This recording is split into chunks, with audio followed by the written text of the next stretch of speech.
What is up, everyone? Welcome back to the Retro Movie Podcast, the podcast where everything is connected.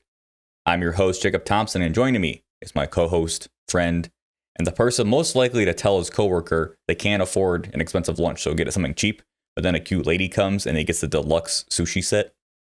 Alex Perkins. Perk, how you doing tonight? I'm well, thanks.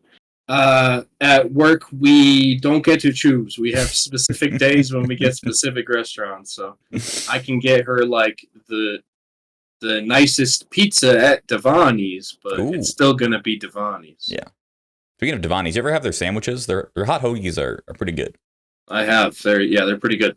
Big fan of that. A little too heavy on the lettuce, but other than that, Yeah, what can you do? this is not a Devani's review show, to be clear. It could be. It could be. Yeah, wait, we can get into it. Welcome back to the podcast, everyone. This is the show where every week Perk and I review a movie connected to the last one we watched. If you like our show, we post pretty much every Friday on podcast services as well as YouTube. And come watch movies with us, tell your friends about it, and have a good time.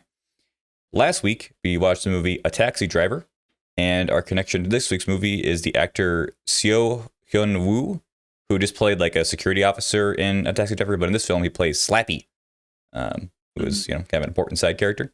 This week's movie was Decision to Leave. So Perk, why don't you intro it for us? Yeah, all right.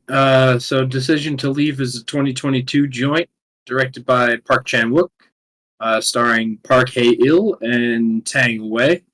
It follows a police detective in Busan who is investigating the death of a mountain climber and talking to his wife, and their fates kind of intermingle, and he falls for her despite having a wife back home in Ippo, and antics ensue. There you go. Couple fun facts: this movie it's cool to see stuff like this, but the movie is based on a series of Swedish books. Oh, okay. And it's not a direct adaptation. It's kind of basically Park Chan-wook pitched the idea as, what if this character from these books fell in love with a suspect? That was his idea for the film. Gotcha. And the books from the series are featured in the movie on tables and scattered around. Oh, that's fun. Easter egg. Yeah, that's cool. Nice. Perk, I feel like we might disagree this week. So I'll go to you first. What did you think of Decision to Leave? This is a weird one because I love it, but I think I'm too dumb to understand why I love it. If that makes any sort of semblance of sense. Okay. For me, it's really not for me. Okay. Not enough thriller, too much romance. Also just found it not predictable, but not surprising. And also felt it was very overly dramatic. In the third act, especially. And I think there's some really cool editing stuff. Like, I think the way it's edited is super like interesting and fun and like creative that we don't get to see a lot.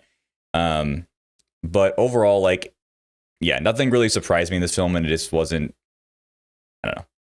I don't think. Again, I'm not saying it was bad. I think it just was not my cup of tea. I think that's fair.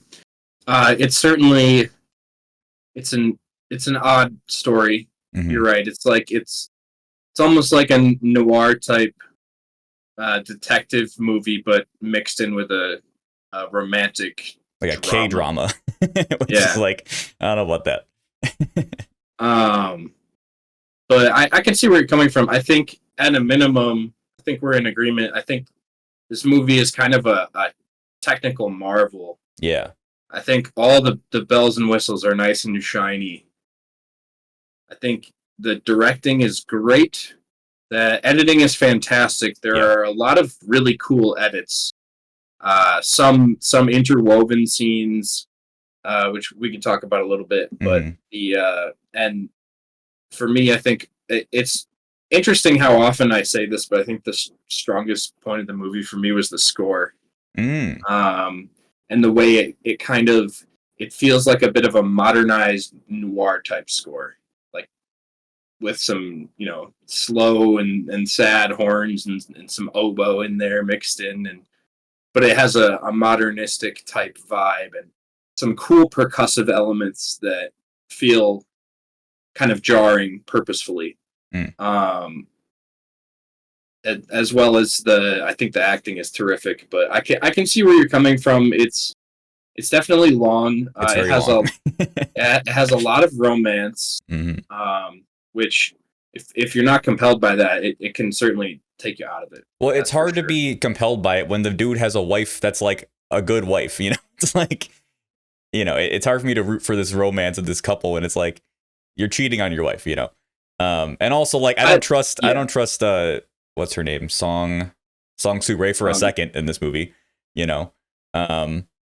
But that being said, the way it ends was pretty kind of anticlimactic. I really thought she was going to kill him at the end. I thought she was going to push him off that cliff. And then we cut to his wife being like, I knew it, like he predicted earlier in the film. I thought it was going to be, this more of a twist or more, but it just turned out it was kind of like a Romeo and Juliet kind of situation with some people that were like, not like full blown crazy, but a bit obsessive. And I think, like, to go back to positives, like the editing to portray that was really good. Like you mentioned, the score being jarring. The editing is extremely jarring, intentionally so. And like, I think it's very, very effective. Like all the scenes in the beginning when like he's like watching her with the binoculars and then he's like in the room and like, all that stuff is like super cool and like really gets you in the mind of this character. But also like, it's kind of creepy, right? I'm like, he's a detective, but detectives are kind of creepy. What do they have to do? Like he's watching her, you know, eat ice cream and stuff like, you know. So I think like the first half for me was a lot stronger. The second half was a real drag. It's like, what are we doing? We're just rehashing this again. She's just trying to get him back in her life. Sure. But then like the way her husband died wasn't that interesting. And then she just, you know, dies. And it's like, I don't know. The second half really, really dragged for me. So this is part of what I was talking about where like, I don't think I can properly articulate. But I was concerned because it is about halfway through the movie that the reveal happens that she did kill her husband and covered it up. And I thought, I'm curious how they're going to do another half of the movie. This could get dull, and I was more than compelled. I think potentially even the second half was more effective for me. I don't know. I was very attached to the romantic relationship, even though I agree it's not one that you work for or that you root for. But it was incredibly interesting to me. I was enthralled, and I think a lot of that was good performance. Yeah, I mean the performances were outstanding.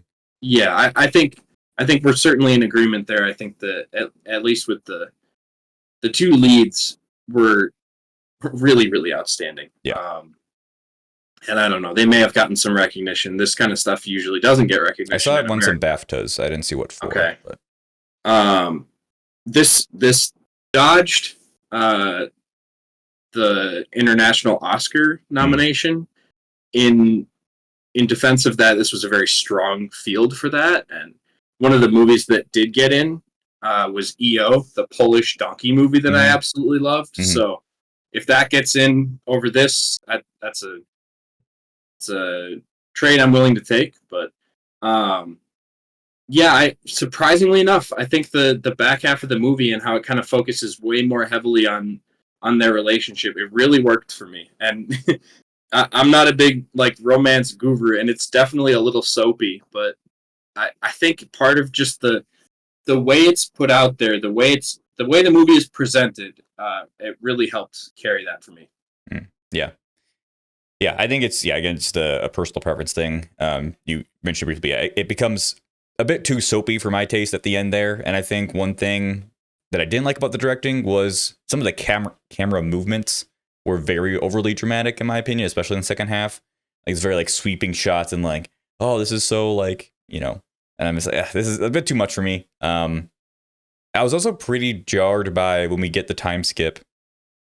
We see Song Soo-rae getting, you know, beat by Slappy wearing a wig, and I'm like, what's going on? I'm like, is she an actress? Is she, you know, I had no idea what the heck was going on with her. And then because she seems like a different person almost in the second half of this movie. So that was very jarring as well.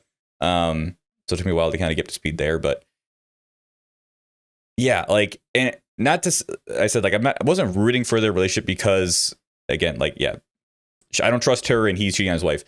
I still found it like romantic and like sexy. I think that worked. I think the actors really sold that. But I just didn't really end up caring that much just because of the nature situation. And I think it's also, it's impressive that the romantic connection was so strong without the physical, because there aren't sex scenes. Mm-hmm. Well, there are, but with him and his wife. Yeah. But there aren't sex scenes between the couple with the infidelity. Yeah. Which we've chatted about this in the past, but I don't know. Sex scenes usually don't intrigue me that much because you're not usually learning a lot. There's not too much progression to be had. The way that some other scenes can be like metaphors for sex, that kind of stuff is compelling, and there's some of that in this movie with because a lot of times meals can be representative, and there are a bunch of shared meals that they have, and like you mentioned with the expensive sushi, that those kind of are symbolic of that without just rubbing it in your face, right? But yeah, the fact that they were able to have such a romantic connection without actually having it be physical, I thought was cool. Yeah, it's definitely a testament to the actors. I think they really sold that. And yeah, speaking of the food, I loved all the food scenes in this movie. I love some good food porn, but just the food was just sold really well, and just kind of the culture was shown well. And then I thought like the hygiene stuff was really interesting, and I wasn't sure if it was just a him thing or a culture thing. But like after they have the sushi, like they show like them cleaning up. And he's like, here's a toothbrush, like brush your teeth. Like that was just very interesting to me. And I don't know if that's a culture thing in Korea or just like him. And I think maybe it could have been his character because she mentions later how like, I've heard the word choose about how like proper he is, or like he's like dignified. Yeah. Yeah. So maybe that was playing into that, but I just really enjoy seeing that stuff, like the little kind of moments like that.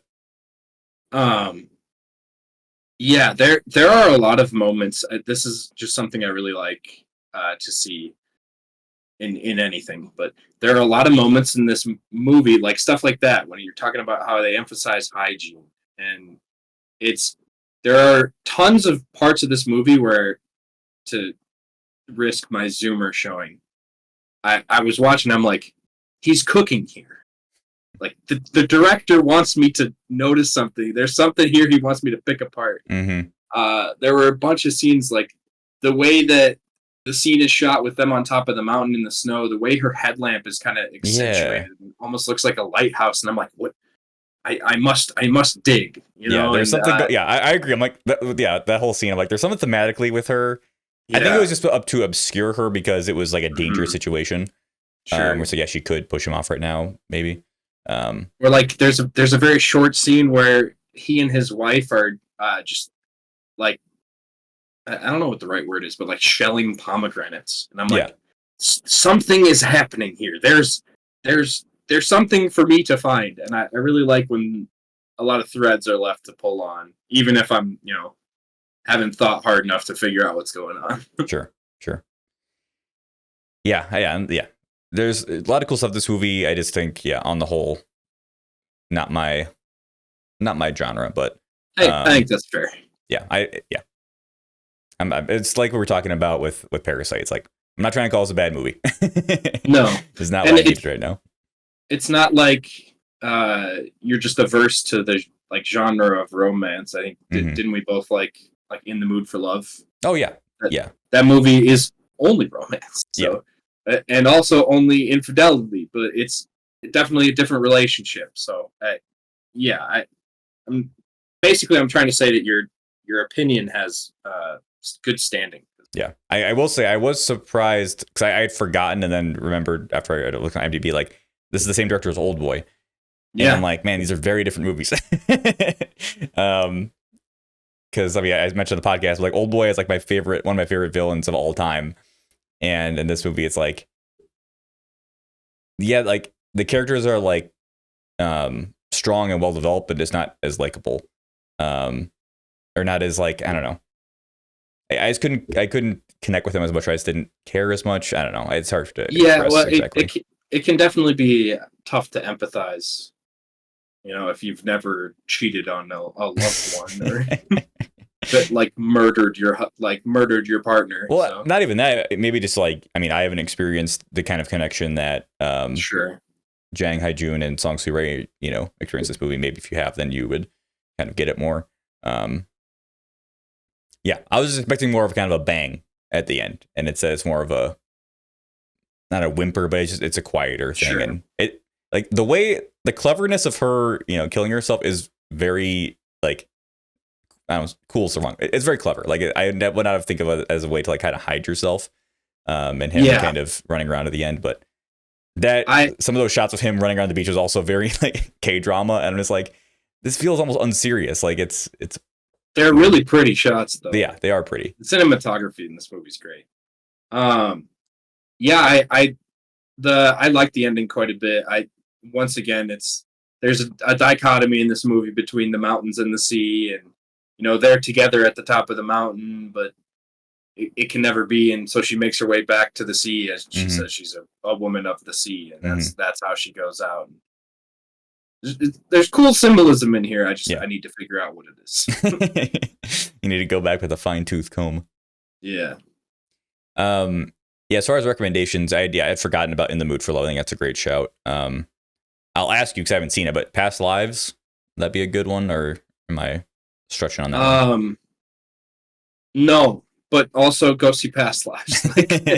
Fair enough. They're I wouldn't say they're especially comparable, but it's probably in the running for my favorite movie of the year. So, also it kind of has a love triangle, but not so much that you still root for all the characters in that one. So, right. One that came to mind for me, I guess, is just kind of Gone Girl, maybe. I haven't seen it, but I wouldn't be surprised.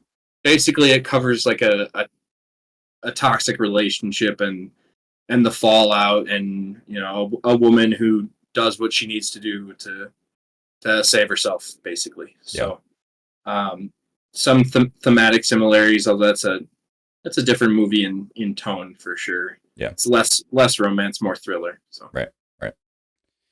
All right, that is our review of Decision to Leave. Stick around to the end of the episode when I reveal what we're watching next week. But before that, it's a little bit of bonus review time, Perk. And I got 2 anime I want to talk about. Yeah, I've been reading, so I don't have one.